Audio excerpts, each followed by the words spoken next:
नमस्कार दोस्तों। आज अपन साइको के 250 क्वेश्चन करेंगे, वो भी इम्पोर्टेंट। तो चलिए आज का वीडियो करते हैं शुरू। बस आपको कुछ काम नहीं करना है, सिर्फ आपको ये जो 250 यानी कि 250 क्वेश्चन है इनको रटना है, यानी कि याद करना है। तो फिर चलिए और शुरू करते हैं अपना वीडियो। तो पहला है विकास की विकास की प्रक्रिया संबंधित है अधिगम से एवं कौशल अधिगम से। ठीक है। और दोस्तों मैं फास्टली बोलूँगा और मेरे साथ साथ आपको याद करना है। ठीक है, तो फिर चलते हैं। तो विकास की प्रक्रिया संबंधित है अधिगम से एवं कौशल एक अधिगम से। राइट। विकास की मंद गति की स्थिति में अधिगम होता है। विकास की मंद गति की स्थिति में मंद होता है। राइट है। अधिगम के लिए आवश्यक है अधिगम मतलब लर्निंग बालक की मानसिक स्वास्थ्य एवं शारीरिक स्वस्थता। ठीक है। कौशलात्मक अधिगम के लिए प्रमुख आवश्यकता होती है। कौशलात्मक अधिगम के लिए प्रमुख आवश्यकता होती है शारीरिक विकास की। राइट। अस्थि विकलांग बालकों के समक्ष अधिगम प्रक्रिया में बाधा उत्पन्न होती है शारीरिक विकास के कारण।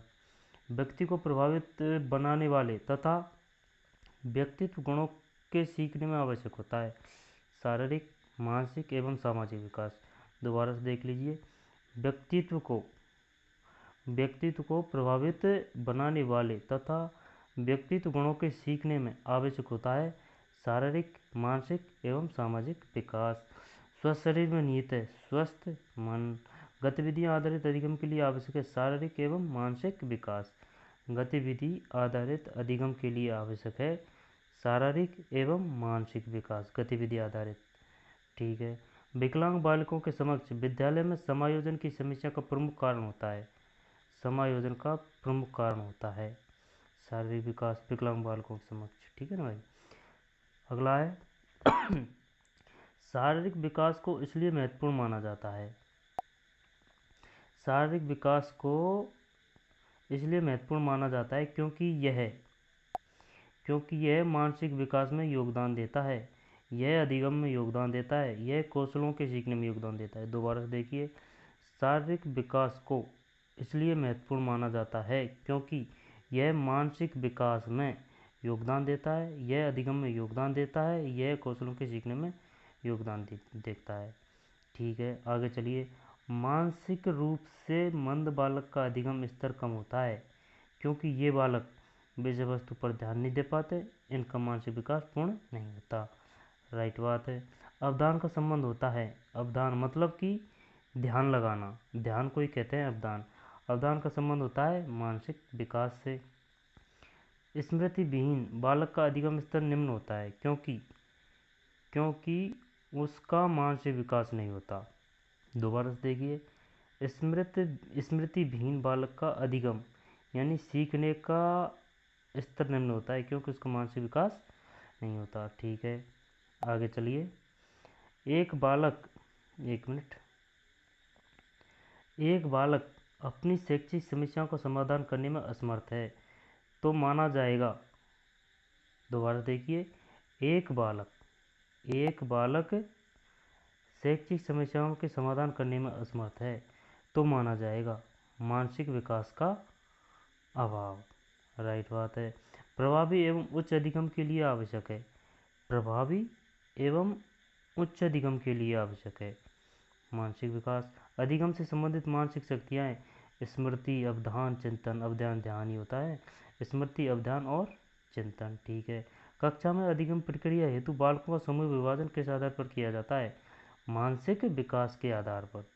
कक्षा में अधिगम प्रक्रिया हेतु बालकों का समूह विभाजन किस आधार पर किया जाएगा? मानसिक विकास के आधार पर। अधिगम प्रक्रिया में चिंतन की प्रभावशीलता प्रदर्शित करती है। अधिगम की प्रक्रिया में चिंतन की प्रभावशीलता प्रदर्शित करती है उच्च मानसिक विकास को। अधिगम प्रक्रिया में प्रमुख भूमिका होती है मानसिक शक्तियों की। अधिगम मतलब लर्निंग में प्रमुख भूमिका होती है मानसिक शक्तियों की। किसी किसी कार्य को सीखने में सफलता के लिए आवश्यक है। उचित शारीरिक विकास, उचित मानसिक विकास। ठीक है साहब, आगे चलिए। उचित मानसिक विकास के लिए आवश्यक है उत्तम स्वास्थ्य। सही बात है। मानसिक विकास की मंदता प्रभावित करती है अधिगम को। अगर हम बीमार होंगे या फिर कोई शारीरिक रोग होगा तो मानसिक विकास की मंदता प्रभावित करती है अधिगम को। राइट है, आगे चलिए। प्रतिभाशाली बालकों का अधिगम स्तर उच्च पाया जाता है क्योंकि उनका मानसिक विकास होता है। क्या होता है? उनका मानसिक विकास उच्च होता है। सही है। अरस्तु के अनुसार शिक्षा का प्रमुख उद्देश्य माना जाता है मानसिक शक्तियों का विकास। अरस्तु के अनुसार शिक्षा का प्रमुख उद्देश्य माना जाता है मानसिक शक्तियों का विकास। शिक्षक के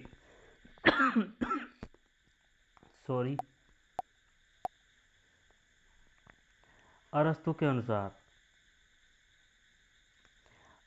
अनुसार शिक्षा का प्रमुख उद्देश्य माना जाता है मानसिक शक्तियों का विकास। शिक्षक के मानसिक स्वास्थ्य का प्रभाव पड़ता है शिक्षण अधिगम दोनों पर। ठीक है, शिक्षक के मानसिक स्वास्थ्य का सभी पे प्रभाव पड़ेगा, चाहे वो छात्र हो चाहे वो शिक्षण हो। ठीक है। वैज्ञानिक विधियों का प्रयोग प्रमुख रूप से अधिगम में उन छात्रों के लिए किया जा सकता है जो छात्र होता है। यानी कि वैज्ञानिक विधियों का प्रयोग प्रमुख रूप से अधिगम में उन छात्रों के लिए किया जा सकता है जो छात्र होता है प्रतिभाशाली उच्च मानसिक विकास वाले। ठीक है। संवेगों का संबंध होता है मूल प्रवृत्ति से। अधिगम की प्रक्रिया के प्रभावी रूप से विकसित होने के लिए आवश्यक है संवेगात्मक स्थिति, यानी कि इमोशनल स्थिरता। ठीक है ना। भौतिक विकास एवं अधिगम के मूल में समावेश है संवेगात्मक विकास। ठीक है। भौतिक विकास के अधिगम के मूल में समावेश है संवेगात्मक विकास। सृजन की क्रिया किस संवेग से बाधित होती है? ठीक है, घृणा से। व्यवहार के सीखने में योगदान होता है संवेगों का। सहजवस्था में प्रमुख रूप से विकसित होता है प्रेम, भय और क्रोध। आगे चलिए। व्यवहार में मर्यादा का समावेश पाया जाता है संवेगात्मक स्थिरता के कारण एवं संवेगात्मक अस्थिरता के कारण। व्यवहार में मर्यादा का समावेश पाया जाता है संवेगात्मक स्थिरता के कारण एवं संवेगात्मक अस्थिरता के कारण। ठीक है। बालक शीघ्रता से निर्णय लेने की क्षमता सीखता है किशोरावस्था में। सही है। व्यक्तित्व निर्माण एवं विकास की प्रक्रिया में योगदान होता है व्यक्तित्व निर्माण एवं विकास संवेगों का स्थायित्व। सही है, राइट। एक किशोर भूख लगने पर खाना बनाने का प्रयास करता है तथा खाना बनाना सीख जाता है, उसका यह प्रयास माना जाएगा संवेग द्वारा सीखना। भूख लगने पर खाना बनाने का प्रयास करता है तो क्या है? संवेग द्वारा सीखना। एक बालक को धन की आवश्यकता होने पर पिता से धन मांगता है। इसके लिए उपेक्षा मिलने पर वह धन कमाने के लिए विभिन्न कौशलों को सीखने लगता है। इस कार्य में किस संवेग का योगदान होता है? इस कार्य में किस संवेग का योगदान होता है? आत्माभिमान का। दोबारा से देखते हैं। एक बालक को धन की आवश्यकता होने पर पिता से धन मांगता है। इसके लिए उपेक्षा मिलने पर यानी फटकार मिलने पर वह धन कमाने के लिए विभिन्न कौशलों को सीखने लगता है। इस कार्य में किस संवेग का योगदान होता है? आत्माभिमान का। राइट है। एक बालक मर्यादित व्यवहार को सीखता है। इसके मूल में उद्देश्य निहित होता है चारित्रिक, नैतिक, सामाजिक विकास का। मुनरो के अनुसार चरित्र में समावेश होता है मुनरो के अनुसार चरित्र में समावेश होता है स्थायित्व एवं सामाजिक निर्णय लेने का। चारित्रिक विकास के अंतर्गत विकास संबंधी क्रियाओं को बालक सीखता है आत्मानुशासन, मर्यादित व्यवहार और नैतिक व्यवहार। दोबारा से। चारित्रिक विकास के अंतर्गत विकास संबंधी क्रियाओं को बालक सीखता है आत्म अनुशासन, मर्यादित व्यवहार व नैतिक व्यवहार। ठीक है, ये हो गया। चरित्र को माना जाता है सामाजिक धरोहर। चारित्रिक विकास संबंधी क्रियाओं को बालक सीखता है पूर्वजों से, परिवार से, शिक्षक से एवं विद्यालय से। सही बात है, अपने वातावरण से ही सीखता है ज़्यादातर, पूर्वजों से, परिवार से, यानी कि चारित्रिक विकास कुछ आनुवंशिक तौर से और कुछ वातावरणीय तौर से। पूर्वजों से, परिवार से और शिक्षक एवं विद्यालय से। ठीक है। एक बालक सत्य इसलिए बोलना सीखता है क्योंकि यह चरित्र का सर्वोत्तम गुण है। उसकी यह सीखने की प्रक्रिया है सकारात्मक। ठीक है, आगे चलते हैं। बालक चोरी करना छोड़कर सत्य का आचरण सीखता है। सत्य का आचरण सीखता है तो उसको सीखने की प्रक्रिया के मूल में समाहित होता है चारित्रिक विकास की भावना। एक बालक चोरी करना छोड़कर सत्य का आचरण सीखता है तो उसको सीखने की प्रक्रिया के मूल में समाहित होता है चारित्रिक विकास। अच्छे चरित्र की ओर संकेत करता है नैतिकता, मानवता और कर्तव्यनिष्ठता। ठीक है। हम की भावना से संबंधित क्रियाओं को बालक किस अवस्था में सीखता है? हम की बाल्यावस्था में। राइट। क्या है कि ये जो क्वेश्चन है, अब ये सिर्फ तथ्यात्मक जानकारी है। अब ये अपन को रटनी ही है, क्योंकि थोड़ी तो अपन कहीं ना कहीं से पढ़ लेते हैं, लेकिन बात तो आती है ना कि भाई अपना जो ये आंकड़े हैं ये तो याद हो, तो ये आंकड़े याद होना ज़रूरी है, क्योंकि पूछ लेते हैं कि कभी कोई भाई इस सिद्धांत में अपन को क्या मिलता है, ये सिद्धांत किसने दिया, और एक भाई 200 शब्द की किस उम्र में हो जाता है, संवेगात्मक बुद्धि किसे कहते हैं। यानी कि ये जो तथ्यात्मक जानकारी है, ये इस वाले क्वेश्चन काफ़ी आते हैं, तो इस वजह से ये क्वेश्चन ज़रूरी है। चलिए आगे चलते हैं। और दोस्तों कोई गलती सलती हो जाए तो देख लेना। तो ठीक है, आगे चलते हैं। बालक हम की भावना से संबंधित क्रियाओं बालक किस अवस्था में सीखता है? बाल्यावस्था में। बालक विद्यालय में शिक्षक के गुणों को ग्रहण करता है क्योंकि वह शिक्षक को स्वीकार करता है चरित्रवान व्यक्ति के रूप में। किसमें? बालक विद्यालय में शिक्षक गुणों को ग्रहण करता है क्योंकि वह शिक्षक को स्वीकार करता है चरित्रवान व्यक्ति के रूप में। सही बात है। नैतिक क्रियाओं को सीखने के लिए समय बालक की आयु होती है। नैतिक क्रियाओं को सीखने से बालक की आयु होती है 4 वर्ष। 4 वर्ष होती है। बालक अपनी क्रियाओं को परिणाम के आधार पर सीखने का प्रयास किस अवस्था में करता है? परिणाम के आधार पर सीखने का प्रयास किस अवस्था में करता है? 5 से 6 वर्ष। 5 से 6 वर्ष। क्रो एंड क्रो के अनुसार जन्म के समय बालक होता है। क्रो एंड क्रो के अनुसार जन्म के समय बालक होता है सामाजिक व असामाजिक दोनों होता है जन्म के समय। किसने कहा है? Crow and crow.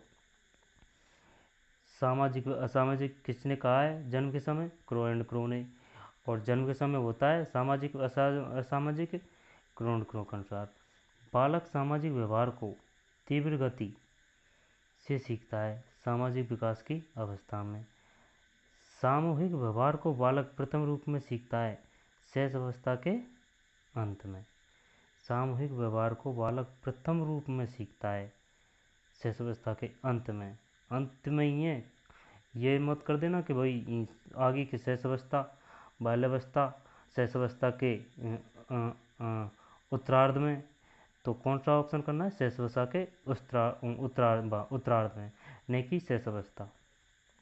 गिरोह बनाने की प्रवृत्ति बालक सीखता है बाल्यावस्था में। सही बात है। सामाजिक भावना ग्रुप एज बाल्यावस्था। सामाजिक भावना से संबंधित कार्यों को बालक सीखने लगता है। किस में सीखने लगता है? बाल्यावस्था में सीखने लगता है। आगे चलते हैं। बाल्यावस्था में सीखने लगता है। ठीक है।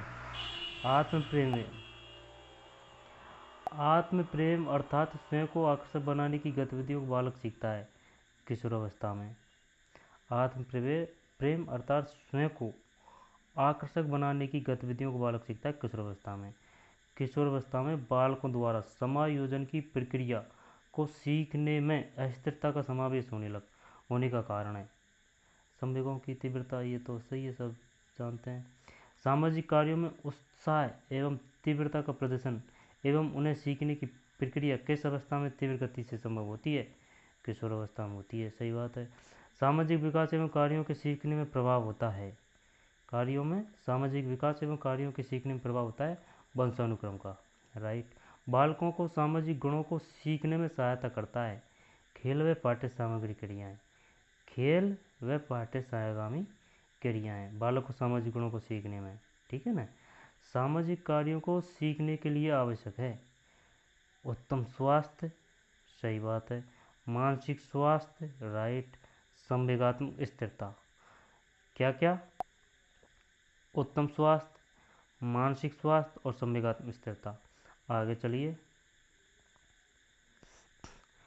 क्रो एंड क्रो के अनुसार, क्रो एंड क्रो के अनुसार कौन से विकास साथ साथ चलते हैं? सामाजिक विकास, संवेगात्मक विकास आदि। क्रो एंड क्रो के अनुसार कौन से विकास साथ साथ चलते हैं? सामाजिक विकास, संवेगात्मक विकास, सामाजिक विकास, संवेगात्मक विकास, सामाजिक विकास, संवेगात्मक विकास, क्रो एंड क्रो के अनुसार। हार्लोक के अनुसार बालक सर्वाधिक सामाजिक कार्य को सीखता है, समूह में सीखता है, राइट। सामाजिक विकास को प्रभावित करता है संवेगात्मक व मानसिक विकास तथा वंशानुक्रम। कौन कौन? संवेगात्मक, मानसिक विकास और वंशानुक्रम, संवेगात्मक, मानसिक विकास और वंशानुक्रम, ठीक है ना। सामाजिक विकास को प्रभावित करने वाले कारक। तथ्यात्मक ज्ञान को सीखने में सर्वप्रथम आवश्यकता होती है भाषाई विकास की। तथ्यात्मक ज्ञान को सीखने में सर्वप्रथम आवश्यकता होती है भाषाई विकास की। भाषाई क्रियाओं को बालक सर्वप्रथम सीखता है परिवार से, माता होती है। भाषाई ज्ञान को परिष्कृत करने का साधन है विद्यालय, ठीक है। आगे चलते हैं। शैशवावस्था में भाषाई तथ्यों के सीखने में सबसे अधिक प्रभाव पड़ता है शैशवावस्था। शैशवावस्था कितने से कितनी उम्र होती है? 3-4 वर्ष का, 2 से 4 वर्ष या फिर 5 वर्ष तक शैशवावस्था ही होती है लगभग में, आप देख लेना। और शैशवावस्था में भाषाई तथ्यों को सीखने में सबसे अधिक प्रभाव पड़ता है परिवार की संस्कृति एवं सभ्यता का, परिवार की संस्कृति एवं सभ्यता का। दोबारा से, शैशवावस्था में भाषाई तथ्यों के सीखने में, भाषाई तथ्यों के सीखने में सबसे अधिक प्रभाव पड़ता है, यानी कि बालक भाषा सीखता है परिवार की संस्कृति एवं सभ्यता से। सामान्य भाषाई अधिगम की स्थिति में बालक लगभग 200 से 225 तक शब्द किस आयु वर्ग में सीखता है? 200 वर्ष, याद रख लेना, इम्पोर्टेंट है। सामान्य भाषाई अधिगम की स्थिति में बालक लगभग 200 से 225 तक शब्द किस आयु वर्ग में सीखता है? 2 वर्ष। भाषाई तथ्यों को कौन अधिक तीव्र गति से सीखता है? बालक व बालिका। भाषाई तथ्यों को कौन अधिक तीव्र गति से सीखता है? बराबर है इसमें तो, जिसकी जितनी रुचि होगी जिस क्षेत्र में और जितना प्रयास करेगा वह उसी क्षेत्र में आगे जाएगा, ठीक है। निम्नलिखित में से कौन सी संस्था भाषाई तथ्यों को सीखने में बालक की सहायता करती है? निम्नलिखित में से कौन सी संस्था भाषाई तथ्यों को सीखने में बालक की सहायता करती है? तो समुदाय एवं घर, विद्यालय एवं परिवार, सामाजिक एवं आर्थिक स्थिति, ठीक है ना। दोबारा से देख लीजिए, निम्नलिखित में से कौन सी संस्था भाषाई तथ्यों को सीखने में बालक की सहायता करती है? समुदाय एवं घर, विद्यालय एवं परिवार, सामाजिक एवं आर्थिक स्थिति। स्मिथ के अनुसार जन्म के बाद के प्रथम 2 वर्षों में लंबी अवधि तक रोगग्रस्त होने के कारण भाषाई विकास की क्रिया हो जाती है मंद एवं सामान्य, स्मिथ के अनुसार, ठीक है ना। स्मिथ के अनुसार भाषाई अधिगम को प्रभावित करने वाला कारक है स्वास्थ्य एवं बुद्धि। भाषाई अधिगम को प्रभावित करने वाला कारक स्वास्थ्य एवं बुद्धि। आगे चलिए, भाषाई अधिगम प्रभावित करने वाला कारक स्वास्थ्य एवं बुद्धि, मंद एवं सामान्य और समुदाय, ये ऊपर के हो गए, ठीक है। अब इस पर आ जाइए, भाषाई अधिगम सर्वाधिक प्रभावित होता है। भाषाई अधिगम सर्वाधिक प्रभावित होता है हकलाने से एवं तुतलाने से, राइट। भाषाई अधिगम प्रभावित होता है सामाजिक स्थिति से। सृजनात्मक विकास में निहित होती है बाल कल्पना। बालक द्वारा मिट्टी के घर एवं खिलौनों का निर्माण करना सूचक है सृजनात्मक विकास का। बालक में आयु की वृद्धि के साथ साथ कल्पना का स्वरूप होता है। बालक में आयु की वृद्धि कल्पना का स्वरूप होता है मंद होता है, राइट। गणित में सृजनात्मकता के माध्यम से शिक्षण में बालकों को प्रदान किया जा सकता है। गणितीय आकृतियों का निर्माण, एक बालक एक मूर्ति को देखकर उसे बनाने का प्रयास करने लगता है। इसके मूल में समाहित है सृजनात्मकता। राइट, आगे चलिए। बालक द्वारा राजा, चोर एवं सिपाही की भूमिका का निर्वहन करना एवं उनकी गतिविधियों को सीखना निर्भर करता है सृजनात्मकता के विकास पर। ठीक है। बालकों को कविताओं के माध्यम से शिक्षण कराना प्रभावशाली माना जाता है, क्योंकि कविताओं में नीति होती है, सौंदर्य, जो अपन जैसे कि वो चित्रवित्र भी होते हैं और उनको गा के भी बोलते हैं, जैसे टिंकल टिंकल लिटिल स्टार वगैरह वगैरह। आगे चलिए। सौंदर्यात्मक विकास एवं मूल अधिगम से संबंधित है। सौंदर्यात्मक विकास एवं मूल अधिगम से संबंधित है, प्रत्यक्ष रूप से एवं अप्रत्यक्ष रूप से। राइट। संगीत एवं लोक संगीत का अधिगम बालक शीघ्रता से करते हैं, क्योंकि इसमें निहित है सौंदर्य एवं भाव पक्ष। क्या? सौंदर्य एवं भाव पक्ष। राइट। प्राकृतिक संसाधनों का अधिगम में प्रयोग करने के लिए छात्रों में किस प्रकार की आवश्यकता होती है? प्राकृतिक संसाधनों का अधिगम में प्रयोग करने के लिए छात्रों में किस प्रकार की आवश्यकता होती है? सृजनात्मक विकास की। सृजनात्मक विकास की। सीखने के नियमों के प्रतिपादक है। सीखने के नियमों के प्रतिपादक थॉर्नडाइक। राइट। सीखने के नियम आधारित है प्रयास और त्रुटि पर। और थॉर्नडाइक ने किस जान पर अपना प्रयोग किए थे? बिल्ली पर। याद करने की ट्रिक है, थॉर ने डाई लगा के बिल्ली को पकड़ा। थॉर ने डाई लगा के बिल्ली को पकड़ा। थॉर्न डाइक, प्रयास व त्रुटि का उसी का सिद्धांत है। तत्परता का भी यही सिद्धांत बोला जाता है, और बिल्ली पे भी इसी ने प्रयोग किया था। ये थॉर्नडाइक का वो आपको याद हो तो वो थॉर्नडाइक जैसे कि वह बिल्ली होती है वो पिंजरे में, और बाहर जो क्या है कि टुकड़ा होता है मांस का, तो वह क्या है कि बटन को दबाने के लिए बार बार प्रयास करती है, तो वो बटन पे अकस्मात जब उसका हाथ या पैर लग जाता है, तो फिर वो गेट खुल जाता है और वह मांस को खा लेती है। तो अंत में डायरेक्ट इधर उधर भटकने को छोड़ के डायरेक्ट ही उस बटन दबाना लग जाती है, हाथ रखना या फिर पैर रखना लग जाती है, और वह अपनी मांस को प्राप्त कर लेती है। ठीक है, आगे चलिए। सीखने के नियम आधारित है प्रयास और त्रुटि विधि पर। प्रयास एवं त्रुटि द्वारा सीखना ही उद्दीपक प्रतिक्रिया का सिद्धांत है। सीखने का नियम आधारित है प्रयास और त्रुटि विधि पर। प्रयास एवं त्रुटि द्वारा सीखना ही उद्दीपक प्रतिक्रिया का सिद्धांत है। उद्दीपक प्रतिक्रिया का सिद्धांत है, उद्दीपक प्रतिक्रिया। ठीक है, आगे चलते हैं। व्यवहार के कारण व्यवहार में कोई भी परिवर्तन अधिगम है, ऐसा कहा गया है गिलफोर्ड द्वारा। पावलोव थे।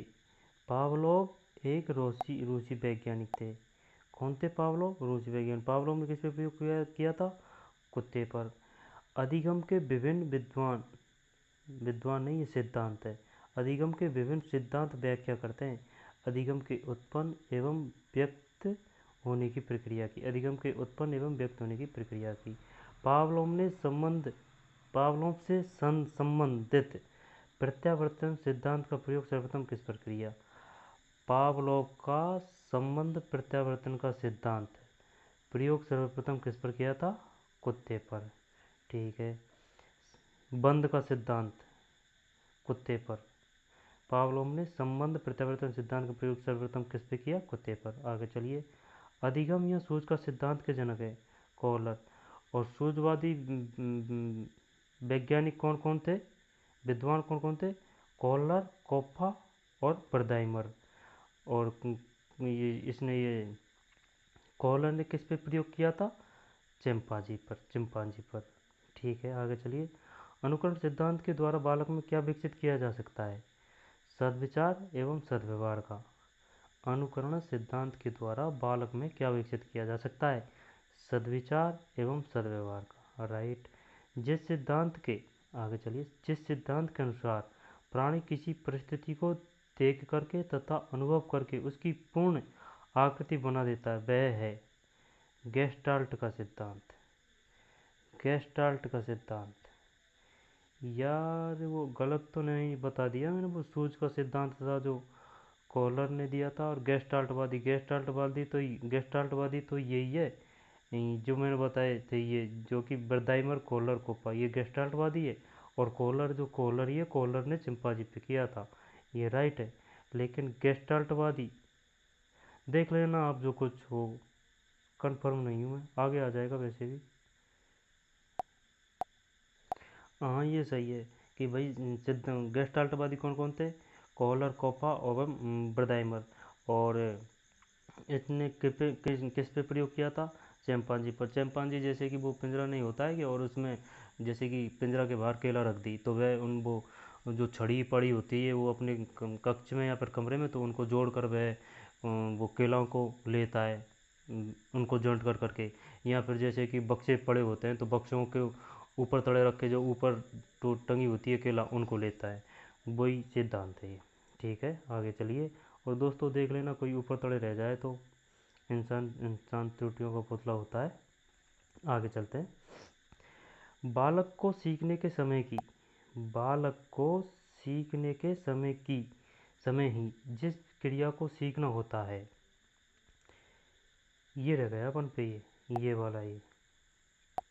जिस सिद्धांत के अनुसार प्राणी किसी परिस्थिति को देख करके तथा अनुभव करके उसकी पूर्ण आकृति बनाते हैं, वह है गेस्टाल्ट का सिद्धांत। ये जो मैंने अभी आपको बताया था, केला वेला, क्योंकि वो परिस्थिति पूरी होती है भाई, सातिर होती है, जैसे कि केला है, छड़ी है, सब चीज़ है। तो दिमाग लगाना, यानी कि वो सब साधन है कि भाई इनके माध्यम से मैं कैसे उस चीज़ को हासिल कर सकता हूँ, तो ये सूझ ही तो है।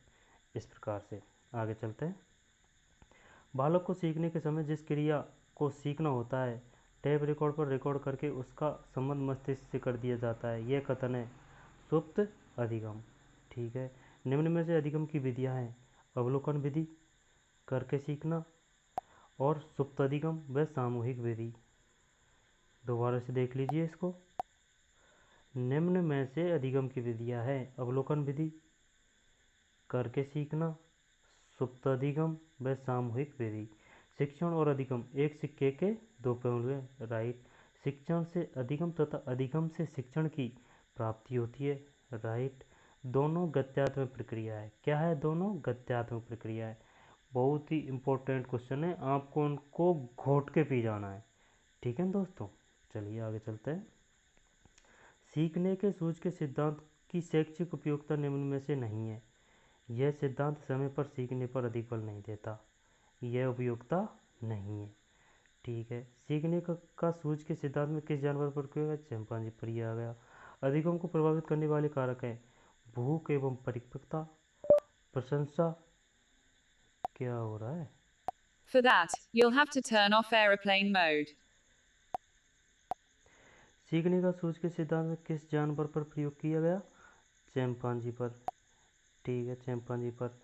अधिगम अधिगम को प्रभावित करने वाले कारक है भूख एवं परिपक्वता, प्रशंसा एवं निंदा, शिक्षण पद्धति एवं अभ्यास। क्या है? अधिगम को प्रभावित करने वाले कारक भूख एवं परिपक्वता, प्रशंसा एवं निंदा, शिक्षण पद्धति एवं अभ्यास। ठीक है, सीखने में रुकावट आने का कारण है, आगे चलते हैं। सीखने में रुकावट आने का कारण है पुरानी आदतों का नई आदतों से संघर्ष, कार्य की जटिलता, शारीरिक सीमा। सीखने में रुकावट आने का कारण है पुरानी आदतों का नई आदतों से संघर्ष, कार्य की जटिलता, शारीरिक सीमा। ठीक है, सीखने में रुकावट आने का कारण है पुरानी आदतों का नई आदतों से संघर्ष, कार्य की जटिलता, शारीरिक सीमा। दोबारा से देख लीजिए। सीखने का सूझ के सिद्धांत में किस जानवर पर प्रयोग किया गया? चिंपांजी पर किया गया, राइट। अधिगम को प्रभावित करने वाले कारक है भूख एवं परिपक्वता, प्रशंसा एवं निंदा, शिक्षण पद्धति एवं अभ्यास। सीखने में रुकावट आने का कारण है पुरानी आदतों का नई आदतों से संघर्ष, कार्य की जटिलता, शारीरिक सीमा। सीखने में रुकावट आने के कारण लक्ष्य प्राप्ति में सूझ का महत्व माना है, लक्ष्य प्राप्ति में सूझ का महत्व माना है ड्रेवर ड्रेवर ड्रेवर। सीखने की प्रक्रिया की एक प्रमुख विशेषता पठार है, यह कथन है रोस का। किसका है? रोस का। सीखने की प्रक्रिया की एक प्रमुख विशेषता पठार है रोस का। सीखने में उन्नति पूर्णतः संभव है सिद्धांत रूप में। बालक की आवश्यकता, बालक का पूर्ण व्यक्तित्व। ठीक है, आगे चलते हैं। सीखने में उन्नति पूर्ण संभव है सिद्धांत रूप में। ठीक है, ऊपर की ओर देख लें। सीखने की प्रक्रिया एक प्रमुख विशेषता पठार है, यह कथन है रॉस का। सिद्धांत रूप में बालक का पूर्ण व्यक्तित्व सीखने की आवश्यकता है। ठीक है, सीखने की गति निर्भर करती है सीखने वाले की रुचि पर, राइट बात है, जिज्ञासा पर, सीखने वाले की प्रेरणा पर। ठीक है, सीखने की अंतिम अवस्था में सीखने की गति होती है, धीमी होती है। अंतिम अवस्था में सीखना प्रारंभ होता है जिज्ञासा से। सीखने की क्रिया संपादित होती है शिक्षकों से। बांडुरा के अनुसार किन प्रतिरूपों का बालकों द्वारा अनुकरण किया जाता है? जो पुरस्कृत साधनों पर नियंत्रण रखते हैं, जो उच्च स्तर रखते हैं। दोबारा से देखिए, बांडुरा के अनुसार किन प्रतिरूपों का बालक द्वारा अनुकरण किया जाता है? जो पुरस्कृत साधनों पर नियंत्रण रखते हैं और जो उच्च स्तर रखते हैं। ठीक है, अधिगम की प्रक्रिया में किन प्रतिरूपों का अनुकरण नहीं किया जाता है? अयोग्य प्रतिरूपों का। किनका? अयोग्य प्रतिरूपों का। आगे चलते हैं। निम्नलिखित में से कौन सा तथ्य बंडुरा के व्यक्तित्व के सिद्धांत से संबंधित है? सामाजिक पुरस्कार का सिद्धांत, दंड का सिद्धांत, प्रतिरूपों के तादात्म्यीकरण का सिद्धांत। For that, you'll have to turn off aeroplane mode. ठीक है, आगे चलते हैं। निम्नलिखित में से कौन सा तथ्य बंडुरा के व्यक्तित्व के सिद्धांत से संबंधित है? सामाजिक पुरस्कार का सिद्धांत, दंड का सिद्धांत, प्रतिरूपों के तादात्म्यीकरण का सिद्धांत। ये तो अपने पढ़ लिया। राम के पिता को परमवीर चक्र प्रदान किया गया क्योंकि उसके पिता सेना में कार्यरत है। उसके पिता को सभी समाज के सामने सम्मानित किया गया। उसके बाद बालकों में देश सेवा की क्रियाओं को भाग लेने की भावना का विकास हुआ। यह प्रक्रिया बंडुरा के किस सिद्धांत पर आधारित है? सामाजिक पुरस्कार का सिद्धांत। ठीक है, सामाजिक पुरस्कार का सिद्धांत। राम के पिता को परमवीर चक्र प्रदान किया गया क्योंकि उसके पिता सेना में कार्यरत है। उसके पिता को सभी समाज के सामने सम्मानित किया गया। इसके बाद बालकों में देश की सेवा की क्रियाओं को भाग लेने की भावना का देश की समाज सेवा की क्रियाओं में भाग लेने, देश की सेवा में भाग लेने की भावना का विकास हुआ। देश की सेवा में, ये क्रियाओं कुछ गलत दे रखा है, इसमें त्रुटि है। यह प्रक्रिया बंडुरा के किस सिद्धांत पर आधारित है? सामाजिक पुरस्कार का सिद्धांत। ठीक है, सामाजिक विकास का सिद्धांत। एक बालक कक्षा में इसलिए नहीं भाग लेता कि शिक्षक द्वारा अन्य भागने वाले बच्चों को दंडित किया जाता है। उसका यह अनुकरण किस सिद्धांत पर आधारित है? दंड का सिद्धांत। एक बालक कक्षा से इसलिए नहीं भागता है कि शिक्षक द्वारा अन्य भागने वाले बच्चों को दंडित किया जाता है। उसका यह अनुकरण किस सिद्धांत पर आधारित है? दंड का सिद्धांत। ठीक बात है, यानी एक को देख के दूसरा सीखता है। बंडुरा के प्रमुख रूप से व्यक्तिगत सिद्धांतों की संख्या है। बंडुरा के प्रमुख रूप से व्यक्तिगत सिद्धांतों की संख्या 2। बंडुरा ने अपने सिद्धांत का प्रयोग किया बालकों पर। बंडुरा के अधिगम सिद्धांत का प्रमुख साधन था फिल्में। बंडुरा के द्वारा प्रस्तुत अधिगम सिद्धांत फिल्म के भाग थे 3। बंडुरा के प्रमुख रूप से अपनी प्रयोग संबंधी क्रियाओं में किन तथ्यों को स्थान प्रदान किया गया? पुरस्कार एवं दंड। आगे चलते हैं। बालकों द्वारा प्रतिरूप से किस व्यवहार का अनुकरण नहीं किया जा सकता? बालकों द्वारा प्रतिरूप के किस व्यवहार का अनुकरण नहीं किया जाता? दंडित व्यवहार का। बालक द्वारा सर्वाधिक प्रतिरूप के किस व्यवहार का अनुकरण किया जाता है? पुरस्कृत व्यवहार का। तादात्म्यीकरण का आशय है। तादात्म्यीकरण प्रतिरूप की क्रियाओं को आत्मसात करना, यानी कि एडजस्ट करना, उस जैसे ही बनने की कोशिश करना, तादात्म्यीकरण का आशय। ठीक है, छात्रों में अंतर्निहित प्रतिमाओं का विकास संभव होता है तादात्म्यीकरण द्वारा। तादात्म्यीकरण की प्रक्रिया से संबंधित तथ्य है प्रतिरूप के व्यवहार से प्रभावित होना, प्रतिरूप का चयन करना, प्रतिरूप के अनेक व्यवहारों का अनुकरण करना। प्रतिरूप के व्यवहार से प्रभावित होना, प्रतिरूप का चयन करना, प्रतिरूप के अनेक व्यवहारों का अनुकरण करना। एक बालक द्वारा शिक्षक की कला को देखकर उसके व्यवहार का अनुकरण किया जाता है। आगे ले लेते हैं इसको। और एक बालक द्वारा शिक्षक की शिक्षण कला को देखकर उसके व्यवहार का अनुकरण किया जाता है। बालक द्वारा बंडूरा के किस सिद्धांत का अनुकरण किया जाता है? तादात्म्यकरण के सिद्धांत का। ठीक है, जैसे कि वो पढ़ के आते हैं तो घर पे आके करते हैं कि वो वैसा टीचर बन गया कि मैं इंग्लिश का टीचर बन गया हूँ, और इंग्लिश के टीचर जैसा पढ़ाते हैं वैसे ही नाटक करते हैं या फिर एक्टिंग करते हैं। तादात्म्यकरण का सिद्धांत। अधिगमकर्ता किस प्रतिरूप का चयन किस आधार पर करता है? सहानुभूति एवं आत्मीय व्यवहार। अधिगमकर्ता किसी प्रतिरूप का चयन किस आधार पर करता है? सहानुभूति एवं आत्मीय व्यवहार। विद्यालय के नियमों का अनुकरण छात्रों द्वारा किया जाता है दंड के आधार पर। विद्यालय के नियमों का अनुकरण छात्रों द्वारा किया जाता है दंड के आधार पर। ठीक है ना भाई, कि भाई मार पड़ेगी अगर हम उन्हें जैसे कि लेट गए या फिर स्कूल बंक किया तो। आगे आइए। एक बालक अपने सहपाठी राम को दौड़ने में प्रथम स्थान प्राप्त करते हुए देखता है तो वह भी उसका अनुकरण करने लगता है। उसका यह अनुकरण माना जाएगा ईर्ष्या के आधार पर। आगे चलिए।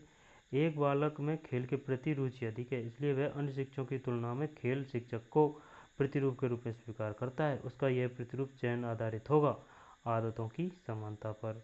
मोहन अपने बड़े भाई को, आगे चलते हैं, मोहन अपने बड़े भाई को दूसरे की सहायता करते हुए देखता है, परिणामस्वरूप वह भी इस कार्य में लग जाता है। इस प्रक्रिया में प्रमुख भूमिका होती है प्रभावशीलता की। हट जा यार। ठीक है, प्रभावशीलता की। तो आगे चलते हैं।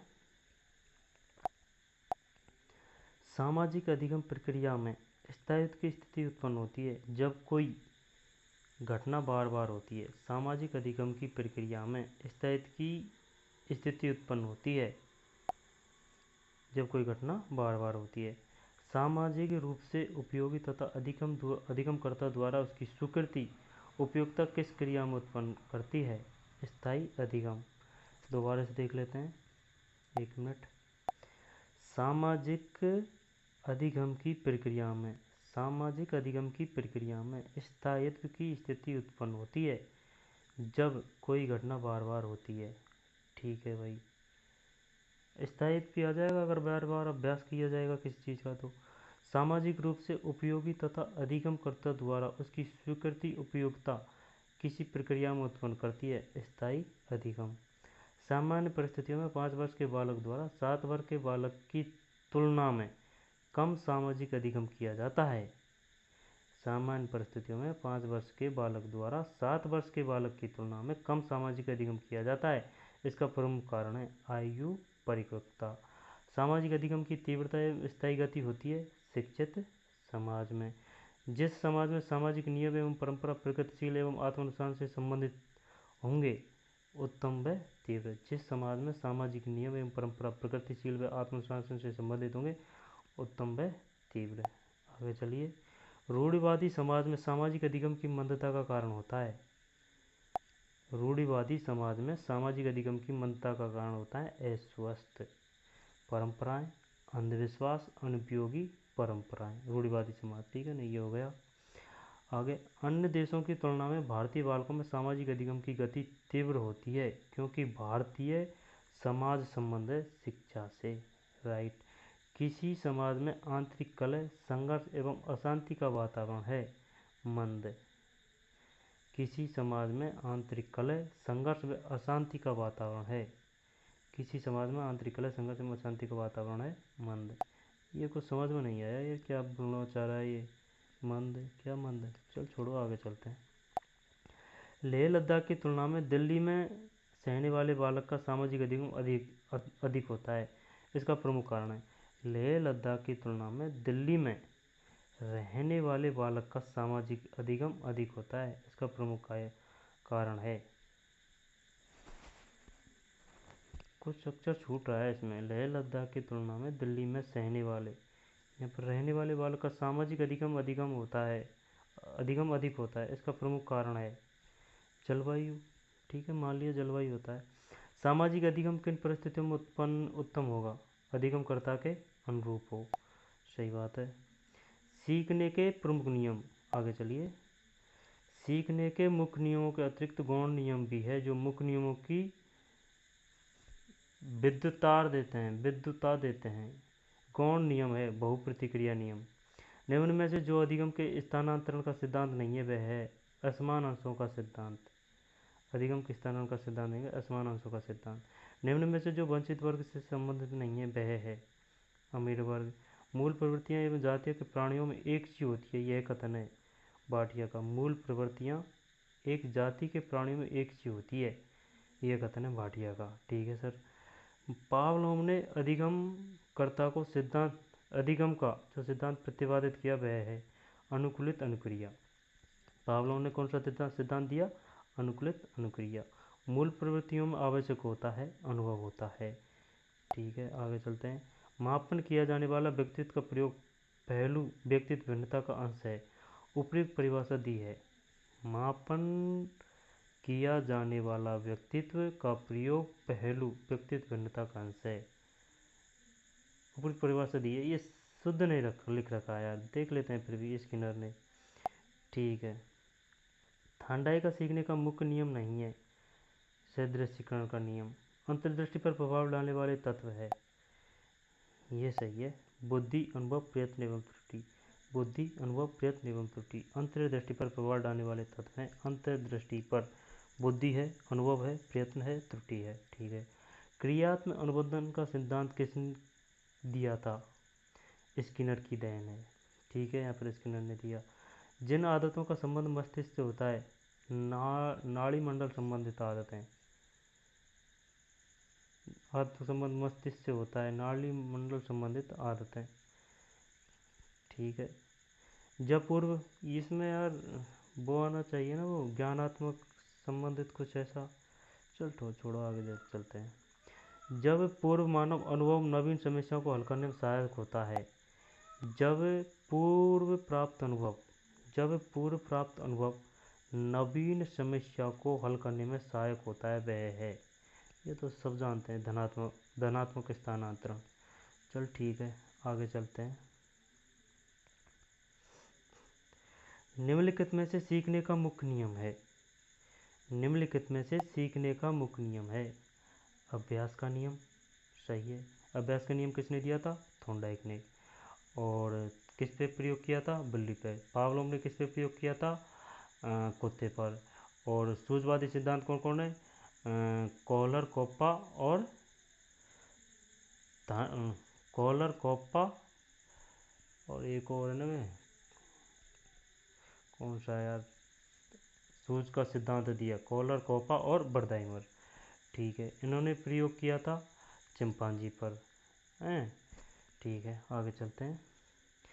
थॉर्नडाइक का अधिगम सिद्धांत निम्नलिखित नाम से जाना जाता है। प्रयास व त्रुटि सिद्धांत सब जानते हैं।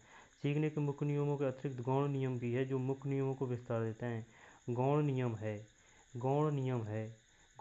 है बहुप्रतिक्रिया नियम। कक्षा वातावरण में सीखने का महत्वपूर्ण नियम है हस्तलेखन। सीखी गई क्रिया का अन्य समान परिस्थितियों में उपयोग किया जाना कहलाता है। सीखी गई क्रिया का अन्य समान परिस्थितियों में उपयोग किया जाना कहलाता है अधिगम स्थानांतरण या परिपक्वता, इनमें से कोई नहीं।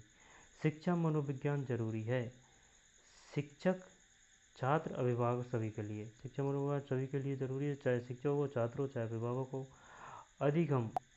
अधिगम को निम्नांकित परिभाषा किसने दी है? अधिगम की निम्नांकित परिभाषा किसने दी है? सीखना विकास की प्रक्रिया है, वुडवर्थ ने दी है। किसने दी है? वुडवर्थ ने। अधिगम की निम्नांकित परिभाषा किसने दी है? सीखना विकास की प्रक्रिया है, वुडवर्थ। सीखना प्रभावित होता है प्रेरणा से। ठीक है। सीखना संबंध स्थापित करता है, संबंध स्थापित करने का कार्य मनुष्य का मस्तिष्क करता है, यह कथन है थॉर्नडाइक का। सीखने की असफलता का कारण समझने की असफलता है, यह कथन है मेर्शल का। सीखने की असफलता का कारण समझने की असफलता है मेर्शल का। ठीक है। सीखने के बिना संभव नहीं है बुद्धि एवं अभिवृद्धि। सही बात है। सीखने के लिए विषय सामग्री का स्वरूप होना चाहिए सरल से कठिन। राइट। छात्रों द्वारा विचार विनिमय किया जाता है सम्मेलन व विचार गोष्ठी से। राइट बात। प्रारंभिक कक्षाओं प्रारंभिक कक्षाओं में सीखने की जिन विधियों को महत्व दिया है वह है करके सीखना। सीखने के प्रकार है ज्ञानात्मक, गामक और संवेदनात्मक अधिगम। ज्ञानात्मक, गामक, संवेदनात्मक अधिगम। हम जो भी नया काम करते हैं उसे आत्मसात कर लेते हैं। यह संबंधित है आत्मीकरण के नियम से। ठीक है, जब किसी वस्तु को देखकर या स्पर्श कर ज्ञान प्राप्त किया जाता है तो वह सीखना कहलाता है। क्या कहलाता है? प्रत्यक्षात्मक सीखना, यानी कि साम्यसुम। तत्परता के द्वारा हम कार्य सीख लेते हैं। तत्परता से जो कार्य करते हैं तो कार्य सीख लेते हैं, शीघ्र सीख लेते हैं कार्य। भाई तत्परता से अगर किसी कार्य को करेंगे तो उसको अपन शीघ्र ही तो सीखेंगे। राइट बात। सीखने को प्रभावित करता है कक्षा का मनोवैज्ञानिक वातावरण। सही है। संवेग में प्रवृत्ति होती है स्थिरता की। सही है। संवेग जैसे कि रोना या फिर क्रोध, भूख, प्यास वगैरह वगैरह। क्रोध। थार्नडाइक मनोवैज्ञानिक थे अमेरिका के। थार्नडाइक अमेरिका के थे। पावलोव कहाँ के थे? रूस के। निम्नलिखित में से वंचित वर्ग में शामिल होते हैं अनुसूचित जाति, अनुसूचित जनजाति, विकलांग, वांगल सभी। ठीक है, आगे चलते हैं। स्किनर ने कितने प्रकार के उप पुनर्बलन का प्रयोग किया? उप पुनर्बलन 4 प्रकार के। कोहलर का अधिगम सिद्धांत निम्नलिखित नाम से जाना जाता है। अंतर्दृष्टि का, सोच का। ठीक है। अधिगम को प्रभावित करने वाले घटक है उचित वातावरण, प्रेरणा एवं परिपक्वता। उचित वातावरण, प्रेरणा एवं परिपक्वता। आगे चलते हैं दोस्तों। इनको घोट के पी जाना है कतई। इनमें से आपको आपकी एग्जाम में बहुत क्वेश्चन देखने को मिलेंगे। ठीक है, ज़्यादा नहीं, थोड़े बहुत और रही हैं। अधिगम तब तक संभव नहीं है जब तक कि व्यक्ति शारीरिक तथा मानसिक रूप से नहीं हो परिपक्व। ठीक है, सही बात है, परिपक्व आएगा इसमें। संवेगात्मक जीवन में स्थानांतरण का नियम एक वास्तविक तथ्य है। यह कथन है मेलोन का। संवेगात्मक जीवन में स्थानांतरण का नियम एक वास्तविक तथ्य है, यह कथन है मेलोन का। निम्न में से कौन सा कारक किशोरावस्था में बालक के विकास को प्रभावित करता है? खान पान, वंशानुक्रम एवं नियमित दिनचर्याएं। जिस विधि के द्वारा बालक को आत्मनिर्देशन के माध्यम से बुरी आदतों को छुड़वाने का प्रयास किया जाता है वह विधि है आत्मनिर्देशन विधि। ठीक है। बुद्धि लब्धि के लिए विशिष्ट श्रेय किस मनोवैज्ञानिक को दिया जाता है? स्टर्न को दिया जाता है। और बुद्धि लब्धि का सर्वप्रथम प्रयोग किया था बिने ने। और परीक्षण बिने साइमन परीक्षण 1905। बालक के सामाजिक विकास में सबसे महत्वपूर्ण कारक कौन सा है? वातावरण का। संवेगात्मक विकास की किस अवस्था में तीव्र परिवर्तन होता है? तीव्र परिवर्तन होता है किशोरावस्था। चरित्र को निश्चित करने वाला महत्वपूर्ण कारक है मनोरंजन संबंधी कारक। चरित्र को निश्चित करने वाला प्रमुख कारक, चरित्र को निश्चित। ठीक है। जिस आयु में बालक की मानसिक योग्यता का लगभग पूर्ण विकास होता है, मानसिक योग्यता, हाँ 14 से 18 के बीच में हो जाता है, लास्ट 18 तक पूर्ण विकास हो जाता है मानसिक विकास का। सामान्य बुद्धि बालक प्राय किस अवस्था में बोलना सीख जाता है? बोलना 11 माह का, हाँ 6 से 11 माह के बीच में बोलना सीख जाता है। कोई 6 माह में भी बोलना सीख जाता है, कोई 7 माह में भी बोलना सीख जाता है, लेकिन अधिकतम 11 माह के हेरफेर में सीख जाता है। और कोई इससे भी अधिक टाइम लगा ले, जैसे 1 साल 1.5 साल, इससे ज़्यादा नहीं लगाते हैं। निम्नांकित पद्धति व्यक्तिगत भेद को ध्यान में नहीं रखकर शिक्षण में प्रयुक्त की जाती है। निम्नांकित पद्धति व्यक्तिगत भेद को ध्यान में नहीं रखकर शिक्षण में प्रयुक्त की जाती है। व्याख्यान विधि। कौन सी? व्याख्यान विधि। आगे चलते हैं। शारीरिक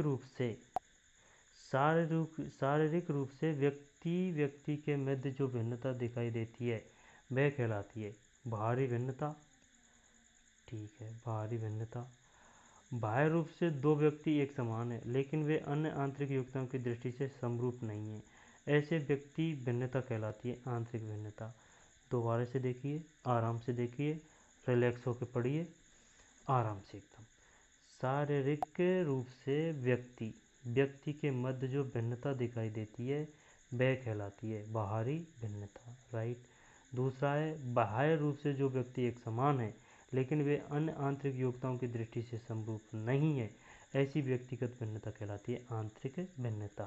ठीक है, कोई टफ नहीं है, इसको तो बता देंगे। जो बाहरी दिखता है, जो बाहरी, जो अंदर से इमोशनल वगैरह इनसे संबंधित है, वो आंतरिक। ठीक है।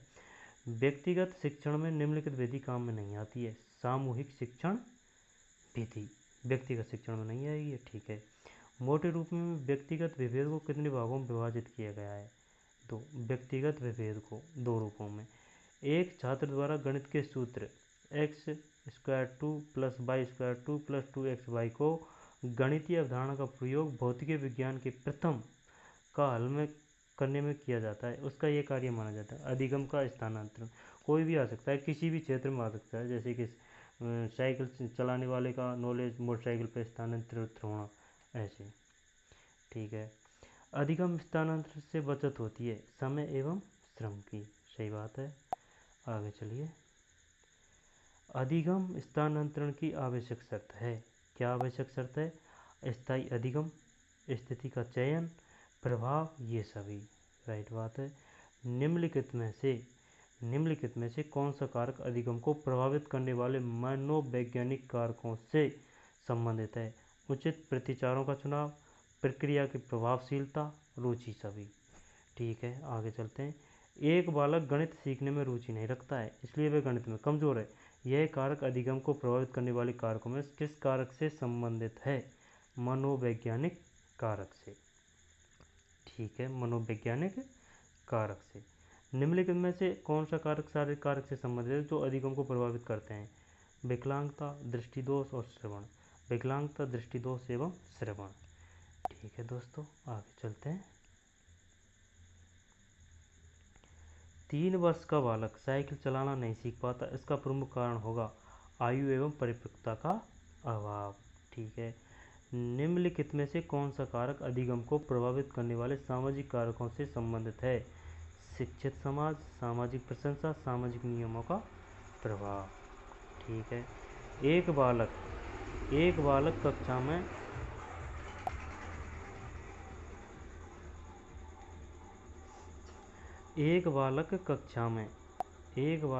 में इसलिए अनुपस्थित रहता है कि उसके माता पिता उसे गृह कार्य नहीं करने देते हैं तथा उसे अपने निजी कार्यों में लगाते हैं। इसका प्रमुख कारण माना जाएगा अशिक्षित समाज का होना, शिक्षा के महत्व को न जाना, अभिभावक का अशिक्षित होना। क्या है? एक बालक कक्षा में इसलिए अनुपस्थित रहता है कि उसके माता पिता उसे गृह कार्य नहीं करने देते हैं तथा उसे अपने निजी कार्यों में लगाते हैं। इसका प्रमुख कारण माना जाएगा अशिक्षित समाज का होना, शिक्षा के महत्व को न जानना, अभिभावकों का अशिक्षित होना। राइट बात है। एक बालक विभिन्न प्रकार के लोकगीतों को सरलता से सीख जाता है जबकि उसको कक्षा में सीखने में कठिनाई होती है। इसका प्रमुख कारण है, क्या कारण है? सांस्कृतिक परंपराओं में प्रेम होना, परंपराओं से प्रेम होना, सभ्यता एवं संस्कृति से लगाव। ठीक बात है, आगे चलिए। जलवायु एवं स्थान के आधार पर अधिगम का प्रभावित होना सम्मिलित किया जा सकता है पर्यावरणीय कारकों में। जलवायु एवं स्थान के आधार पर अधिगम का प्रभावित होना सम्मिलित किया जा सकता है पर्यावरणीय कारकों में। सूझ वास्तविक स्थिति का आकस्मिक, निश्चित और तात्कालिक ज्ञान है, यह कथन है गुण का। ठीक है। व्यवहारवादी की उत्पत्ति कहाँ से मानी जाती है? अमेरिका से। व्यवहारवाद के प्रमुख समर्थक वाटसन। याद रख लेना, बा से वे से बा, यानी कि व्यवहार में भी वे आ रहा है और वाटसन में भी वे आ रहा है। ठीक है। संरचनावाद के विकास में सर्वाधिक योगदान माना जाता है विलियम वुंट का। संरचनावाद, विलियम वुंट ने सबसे पहली मनोवैज्ञानिक प्रयोगशाला किस सन में स्थापित की? 1875 में की थी। ठीक है। मनोवैज्ञानिक एक्सपेरिमेंट के अनुसार बालक की बुद्धि का अधिकतम विकास किस उम्र में होता है? 14 से 18। हाँ, ठीक है। आगे चलिए। इस बात पर कोई मतभेद नहीं हो सकता कि किशोरावस्था में जीवन का सबसे कठिन काल है। यह कथन है किलपैट्रिक का। विशिष्ट बालक में प्रमुख विशेषता है साधारण बालकों से भिन्न गुण एवं व्यवहार वाला बालक। विशिष्ट बालक में प्रमुख विशेषता है साधारण बालकों से तो भिन्न गुण एवं व्यवहार वाला, यानी कि विभिन्न गुण एवं व्यवहार वाला बालक विशिष्ट बालक। इसमें इंटेलिजेंट भी आ सकते हैं तो कमज़ोर भी आ सकते हैं। और कथन भी है मनोविज्ञान के कि हर बालक विशिष्ट होता है, ठीक है। लेकिन क्या है कि कोई पढ़ाई में रुचि होती है तो वो पढ़ाई में इंटेलिजेंट हो जाते हैं, और अगर पढ़ाई में रुचि नहीं है, उनकी और क्षेत्र में रुचि है, जैसे कि गाना में या फिर डांस में या फिर कोई और प्रतिक्रिया में, तो वे उसमें अव्वल हो जाते हैं, तो उसको अपन पिछड़ा नहीं कह सकते हैं। पिछड़ा उसे ही कहा जाएगा जो शैक्षिक दृष्टि से पिछड़े होते हैं, उनको ही पिछड़ा कहा जाएगा, ठीक है। आगे चलिए। प्रतिभाशाली बालक की विशेषता है तर्क, स्मृति, कल्पना आदि मानसिक तथ्यों का विकास, उदार एवं हंसमुख प्रवृत्ति के होते हैं, दूसरों का सम्मान करते हैं, चढ़ाते नहीं, ठीक है साहब। विशिष्ट बालकों की श्रेणी में आते हैं केवल प्रतिभाशाली, पिछड़े, समस्यात्मक, ये सभी, ठीक है सर। अब आगे आ रहा है शारीरिक रूप से अक्षम बालकों को किस श्रेणी में रखते हैं? विकलांग में, शारीरिक रूप से अक्षम, ठीक है। प्रतिभाशाली बालक शारीरिक गठन, सामाजिक समायोजन, व्यक्तित्व गुणों, विद्यालय उपलब्धि, खेल की सूचनाओं और रुचियों की विविधताओं में औसत बालकों से श्रेष्ठ होते हैं, यह कथन है टर्मन एवं ओडम का। दोबारा से देख लीजिए। प्रतिभाशाली बालक शारीरिक गठन, सामाजिक समायोजन, व्यक्तित्व के गुणों, विद्यालय उपलब्धि, खेल की सूचनाओं और रुचियों की विविधताओं औसत बालकों से श्रेष्ठ होते हैं, यह कथन है टर्मन एवं ओडम का, ठीक है। आगे चलते हैं, बस थोड़ा बहुत रहें, कोई दिक्कत नहीं है, हो जाएगा, बने रहो आप मेरे साथ। अब मेहनत तो करनी पड़ेगी सर, क्या है कि बिना मेहनत के तो कुछ होगा नहीं, तो मेहनत तो करनी है, और मेहनत का कोई शॉर्टकट नहीं होता है, इसलिए पढ़ते रहो।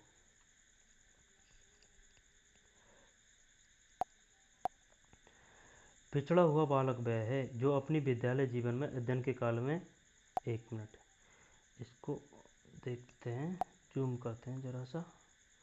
हाँ, पिछड़ा हुआ बालक वह है जो अपने विद्यालय जीवन में अध्ययन काल के मध्य में अपनी आयु के अनुरूप अपनी कक्षा से नीचे की कक्षा के उस कार्य को न कर सके जो उसकी आयु के बालकों के लिए सामान्य कार्य है, यह कथन है वर्ट का। टर्मन के अनुसार प्रतिभाशाली बालक की बुद्धि लवली कितने से अधिक होती है? 140 से। अति उत्कृष्ट बोला जाता है इसको, हिंदी में, इंग्लिश में बोला जाता है वेरी सुपीरियर, ठीक है। जो बालक कक्षा में विशेष योग्यता रखते हैं उनको प्रतिभाशाली कहते हैं, यह कथन है डूबी का, ठीक है। चोरी झूठ में क्रोध करने वाला बालक है समस्यात्मक, ठीक है। जिस बालक की शैक्षिक उपलब्धि 85 से कम होती है उससे पिछड़ा बालक कहा जाता है, यह कथन है वर्ट का। और दोस्तों, मैं सहायकों का पूरा क्रैश कोर्स डालूंगा जो भी नोट्सों के माध्यम से, और वो नोट्स बहुत शानदार है। इसमें जैसे कि ये दे रखा है ना कि शैक्षिक उपलब्धि 85 से कम होती है, तो वह टर्मन की वह पूरी सारणी है कि 20 से 25 का स्टूडेंट क्या खाया जाएगा, बालक क्या खाया जाएगा, 25 से अधिक है, यहाँ पर 90 से 110 किस श्रेणी में आते हैं, ये पूरी सारणी है। ऐसे पढ़िए नोट्स है, तो वो आपको उपलब्ध कराऊंगा। उपलब्ध क्या कराऊंगा, उस पर मैं पूरा वीडियो बनाऊंगा, तो देखते रहें और अपने चैनल पे बने रहें। चैनल को सब्सक्राइब करें, शेयर करें, और लाइक अगर आपको अच्छा लगे वीडियो तो करें, वरना वो तो आपकी इच्छा के ऊपर है। तो चलिए आगे बढ़ते हैं। जिस बालक की, ठीक है ना, 85 से, जिस बालक की शैक्षिक उपलब्धि 85 से कम होती है उस पिछड़ा बालक कहा जाता है, यह कथन है वर्ट का। जिस बालक की बुद्धि लब्धि 70 से कम होती है उसको मंदबुद्धि बालक कहते हैं, यह कथन है क्रो एवं क्रो का, ठीक है, क्रो एंड क्रो। एक व्यक्ति जिसमें इस प्रकार का शारीरिक दोष होता है जो किसी भी रूप में उसे सामान्य क्रियाओं में भाग लेने से रोकता है या उसे सीमित रखता है, उसको हम विकलांगता यानी कि शारीरिक न्यूनता से ग्रस्त कह सकते हैं, यह कथन है। दोबारा से देखिए, आराम से देखिए, रिलैक्स होकर देखिए। एक व्यक्ति जिसमें इस प्रकार का शारीरिक दोष होता है जो किसी भी रूप में उसे सामान्य क्रियाओं में भाग लेने से रोकता है या उसे सीमित करता है, उसको हम विकलांग यानी कि शारीरिक न्यूनता से ग्रस्त कह सकते हैं, यह कथन है क्रो एंड क्रो का। प्रतिभाशाली बालक 80% धैर्य नहीं होते, 96% अनुशासित होते हैं तथा 58% मित्र बनाने की इच्छा रखते हैं, यह कथन है बीटी का। एक बालक की वास्तविक आयु 12 वर्ष तथा मानसिक आयु 15 वर्ष, तो उसकी बुद्धिलब्धि होगी 125। सूत्र क्या है, MA/CA गुणा 100। MA मेंटल एज वटे क्रॉनिकल एज, CA गुणा 100, MA/CA गुणा 100। ठीक है। अधिगम के प्रकार है गामक का अधिगम। प्रारंभिक कक्षा में सीखने की जिन विधियों को महत्व दिया गया है वह है करके सीखना। क्या? करके सीखना। आगे चलिए, प्रारंभिक कक्षा में सीखने की जिन विधियों को महत्व दिया है वह करके सीखना। अधिगम के प्रकार में गामक का अधिगम। एक बालक की वास्तविक आयु 12 वर्ष तथा मानसिक आयु 15 वर्ष है तो उसकी बुद्धिलब्धि होगी 125। सूत्र है MA/CA गुणा 100। प्रतिभाशाला की यह कथन बेटी का क्रो एंड क्रो का। ठीक है। अधिगम के प्रकार हैं। अधिगम के प्रकार हैं। अधिगम के प्रकार हैं। गामक अधिगम। प्रारंभिक कक्षा में सीखने की जिन विधियों को महत्व दिया वह है करके सीखना। हम जो भी नया काम करते हैं उसे आत्मसात कर लेते हैं। यह संबंधित है आत्मीकरण के नियम से। जब किसी वस्तु को देखकर या इस प्रकार यह प्रत्यक्षात्मक सीखना पहले भी आ चुका है। तत्परता के द्वारा हम कार्य सीख लेते हैं शीघ्र। ठीक है। अधिगम को प्रभावित करता है कक्षा का मनोवैज्ञानिक वातावरण। मंदबुद्धि बालकों में अधिगम स्थान मंदगति से होने का कारण माना जाता है बुद्धिलब्धि एवं स्मृति का अभाव। ठीक है। अधिगम स्थानांतरण के लिए शिक्षक द्वारा छात्रों को प्रशिक्षण देना चाहिए पृथक रूप से। ठीक है। अधिगम को शिक्षक द्वारा, ठीक है, ये पढ़ लिया। शिक्षक को उचित स्थानांतरण के लिए सर्वप्रथम जागृत करना चाहिए छात्रों के पूर्व ज्ञान को एवं छात्रों के पूर्व अनुभवों को। ठीक है। ऋणात्मक स्थानांतरण रोकने को उपाय भ्रमपूर्ण परिस्थितियों पर ध्यान देना। ऋणात्मक स्थानांतरण रोकने को उपाय। ठीक है। व्यक्तित्व के निर्माण का महत्वपूर्ण साधन है सहयोग। ठीक है दोस्तों, थोड़े बहुत तरीके हैं, आगे चलते हैं। अधिगम या व्यवहार सिद्धांत के प्रतिपादक है। कौन है? अधिगम या व्यवहार सिद्धांत के प्रतिपादक है क्लार्क हल। क्लार्क हल। अधिगम की सफलता का मुख्य आधार माना जाता है लक्ष्य प्राप्ति की उत्कृष्ट इच्छा। अधिगम की सफलता का मुख्य आधार माना जाता है लक्ष्य प्राप्ति की उत्कृष्ट इच्छा। शिक्षा मनोविज्ञान में जिन बालकों के व्यवहार का अध्ययन किया जाता है वह है मंदबुद्धि, पिछड़े एवं समस्यात्मक बालक। अधिगम का मुख्य चालक कहलाता है अभिप्रेरणा। अभिप्रेरणा अभिप्रेरणा अधिगम का यानी लर्निंग का। समंजन की प्रक्रिया है गतिशीलता। अधिगम का मुख्य नियम है तत्परता। अधिगम का स्थानांतरण जब संभव होता है जब एक कार्य सीखना अथवा निष्पादन दूसरे कार्य सीखने अथवा निष्पादन में लाभ या हानि पहुंचाना है। यह कथन है डीज का। ये तो नहीं आएगा यार, इतने टफ तो नहीं आएंगे। स्थानांतरण के लिए प्रमुख रूप से आवश्यक है स्थायी अधिगम। अधिगम स्थानांतरण। अधिगम स्थानांतरण के लिए अधिगमकर्ता में होनी चाहिए सह स्थिति चयन की। स्कूटर चलाने में, आगे बढ़ जाइए, स्कूटर चलाने में साइकिल चलाने का पूर्व ज्ञान सहायक सिद्ध होता है। यह उदाहरण है धनात्मक स्थानांतरण का। धनात्मक स्थानांतरण का। एक छात्र हिंदी के 6-7 अंकों को अंग्रेजी के 6 अंक के मध्य भ्रमित हो जाता है तथा गणित विषय में अपने जोड़ एवं घटाव गलत कर देता है। यहाँ किस प्रकार का स्थानांतरण है? ऋणात्मक स्थानांतरण का। किसका? ऋणात्मक का। पूर्व ज्ञान का प्रयोग जब किसी अधिगम प्रक्रिया में सहायता या बाधा उत्पन्न नहीं करता तब माना जाता है शून्य स्थानांतरण। यानी कि उससे कुछ नहीं होता, न तो नेगेटिव पॉइंट होते हैं नहीं प्लस पॉइंट होते हैं, तो वह शून्य स्थानांतरण। सीखने की प्रक्रिया के अंतर्गत स्थानांतरण में सहायक तत्व होते हैं प्राप्त विचार, अनुभव और निपुणता। ठीक है। प्राप्त विचार, अनुभव एवं निपुणता।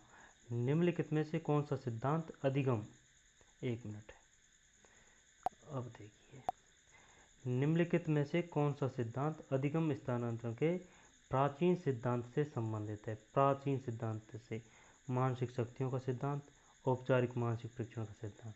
ठीक है। स्थानांतरण के तत्वों के सिद्धांत के प्रणेता है थार्नडाइक। स्थानांतरण के सामान्यीकरण के सिद्धांत के प्रणेता है सामान्यीकरण सिद्धांत के प्रणेता C.H. जड़ ने। और स्थानांतर के समरूप तत्वों के सिद्धांत के प्रणेता थार्नडाइक। समरूप तत्वों थार्नडाइक। सामान्यीकरण C.H. जड़। आदर्श एवं मूल्यों को अधिगम्य स्थानांतरण प्रक्रिया में किस मनोवैज्ञानिक महत्व प्रदान किया है? W.C. वागले। क्या नाम है? W.C. वागले। ठीक है। शिक्षक द्वारा बालक को बताया जाता है कि गणित में ज्ञान में विज्ञान के ज्ञान को किस प्रकार उपयोग किया जाता है, तो इस क्रिया को माना जाएगा स्थानांतरण का परीक्षण। ठीक है, आगे चलिए। सफल स्थानांतरण प्रक्रिया के लिए विद्यालय में शिक्षक को ज्ञान होना चाहिए। सफल स्थानांतरण प्रक्रिया के लिए विद्यालय में शिक्षक को ज्ञान होना चाहिए स्थानांतरण की प्रक्रिया का। ठीक है, स्थानांतरण की प्रक्रिया का। सफल स्थानांतरण के लिए छात्रों को मिलना चाहिए उचित प्रशिक्षण। ठीक है, स्थानांतरण की श्रेष्ठता के लिए छात्रों के लिए आवश्यक है सैद्धांतिक ज्ञान एवं व्यवहारिक ज्ञान। ठीक है, आगे चलते हैं। तो ठीक है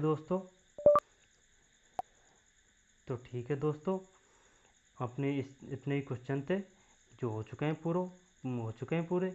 तो दोस्तों कोई गलती हुई हो तो माफ़ करना, और अपने चैनल को सब्सक्राइब करें, लाइक करें, शेयर करें और अपना ध्यान रखें।